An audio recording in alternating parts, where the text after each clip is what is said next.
Assalamualaikum warahmatullahi wabarakatuh. Perkenalkan, nama saya Elis Diana Ningrum dari Universitas Muhammadiyah Tangerang Prodi Akuntansi. Di sini saya akan mereview sedikit mengenai pengaruh hidden value of intangibles as knowledge management dan water accounting terhadap economic performance, yaitu motivasi atau isu penelitian. ASEAN Free Trade Area mendorong adanya pasar perdagangan bebas di kawasan ASEAN, disertai dengan teknologi dan informasi yang semakin berkembang menjadikan persaingan global semakin meningkat. Manajemen perusahaan ditentukan atau dituntut untuk meningkatkan kinerja economic performance, yaitu dengan mengelola sumber daya dengan baik agar nilai retur saham meningkat dan memperhatikan keadaan lingkungan dan sosial di sekitarnya. Resep gap-nya yaitu ada 3 bagian. Yang pertama yaitu intangible asset dijadikan sebagai faktor signifikan untuk menilai kinerja perusahaan, yaitu berbanding terbalik dengan penelitian yang menyatakan bahwa aset tidak berwujud tidak berkontribusi dalam membentuk nilai perusahaan. Dan yang kedua yaitu knowledge management merupakan informasi berharga internasional atau internal yang dapat mengoperasionalkan nilai dan kinerja perusahaan. Dan yang ketiga yaitu water accounting memiliki nilai yang baik di mata investor karena dipandang memiliki manajemen yang baik. Di sini ada fenomenanya yaitu kurangnya informasi dan sumber daya perusahaan yang tidak dikelola dengan baik menyebabkan perusahaan sulit bersaing di tengah-tengah persaingan global saat ini. Dan di sini ada artikel-artikel utama dalam penelitian, yaitu yang pertama, hidden value mengidentifikasi adanya informasi mengenai aset tidak berwujud seperti human capital, inovasi, teknologi, dan banyak pelanggaran. Yang kedua, knowledge management merupakan sebuah progres yang mengkoordinasikan penggunaan informasi, pengaruh, dan pengalaman. Yang ketiga yaitu water accounting sebagai sistem perusahaan dalam menghitung penggunaan air dan mengelola sumber daya air secara efektif. Yang keempat yaitu sumber daya harus dapat digunakan secara optimal dan menghadapi lingkungannya. Yang kelima yaitu memanfaatkan aset untuk mencapai kinerja organisasi yang lebih baik lagi. Dan aset tidak berwujud dijadikan sebagai faktor signifikan untuk menilai kinerja perusahaan. Dan yang ketujuh yaitu maraknya bisnis yang beraneka ragam disertai dengan inovasi dan teknologi yang semakin berkembang, menjadikan pesaing global antara perusahaan semakin meningkat. Ini yang menjadikan kebaruan novelty dari penelitian ini yaitu ada 3 macam. Yang pertama, balance scorecard, yang kedua, Scandial Navigator, yang ketiga, intangible asset monitor, yaitu variabel yang terakhir yaitu water accounting mengenai pengelolaan pemakaian air secara efektif dari perusahaan.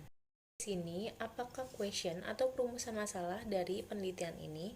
Yaitu ada 3 bagian. Yang pertama yaitu apakah hidden value of intangible asset berpengaruh terhadap economic performance. Yang kedua yaitu apakah knowledge atau manajemen berpengaruh terhadap economic performance. Dan yang ketiga yaitu apakah water accounting berpengaruh terhadap economic performance.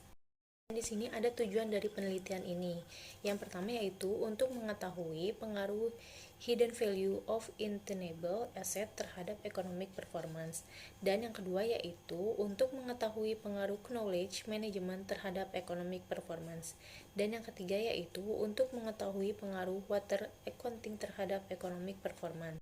Ini ada kontribusi penelitian terbagi menjadi 2. Yang pertama, pada penelitian ini fokus menjalankan hubungan antara sumber daya alam yaitu water accounting didefinisikan sebagai sistem perusahaan dalam menghitung penggunaan air dan mencakup masalah yang terkait dengan penyimpanan air. Dan yang kedua yaitu ada hubungan stakeholder teori dengan hidden value of intangible asset dan knowledge management, yaitu bahwa informasi keduanya bersifat sukarela atau sehingga berdasarkan stakeholder teori, nilai tersembunyi, nilai aset tidak terwujud ini dapat diungkapkan atau tidak tergantung pada kepentingan stakeholder. Teori yang digunakan di dalam penelitian ini yaitu yang pertama stewardship theory, yang kedua yaitu stakeholder theory, dan yang ketiga yaitu teori legitimation. Di sini yaitu keterkaitan grand teori yang digunakan dengan penelitian yang sedang dilakukan. Terdapat menjadi 3 bagian, yaitu stewardship theory. Teori stewardship pada penelitian ini memiliki keterkaitan dengan economic performance, yaitu adanya sikap manajemen dalam menjadikan economic performance. Yang kedua yaitu stakeholder theory. Keterkaitannya yaitu bahwa informasi kedua variabel tersebut bersifat sukarela. Dan yang ketiga yaitu teori legitimation.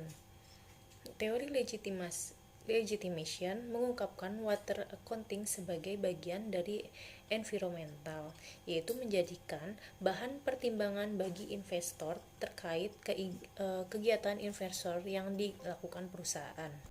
Di sini ada kerangka konseptualnya, yaitu hidden value of intangible asset value dan knowledge management dan water accounting berpengaruh terhadap economic performance. Di sini yang ke-10, bagian ke-10 yaitu hipotesis penelitian. H1 yaitu hidden value of intangible asset (INTEF) berpengaruh positif terhadap economic performance. H2-nya yaitu knowledge management (KM) berpengaruh positif terhadap economic performance. Dan yang ketiganya yaitu ada H3 water accounting WA berpengaruh positif terhadap economic performance. Ada metode penelitian yang digunakan, yaitu rancangan penelitian, definisi operasional, variabel, dan pengukurannya, teknik penarikan sampel, unit analisis jenis data yang digunakan, uji kelayakan metode dan metode analisis data. Dan di sini ada rancangan penelitian analisis regresi data panel.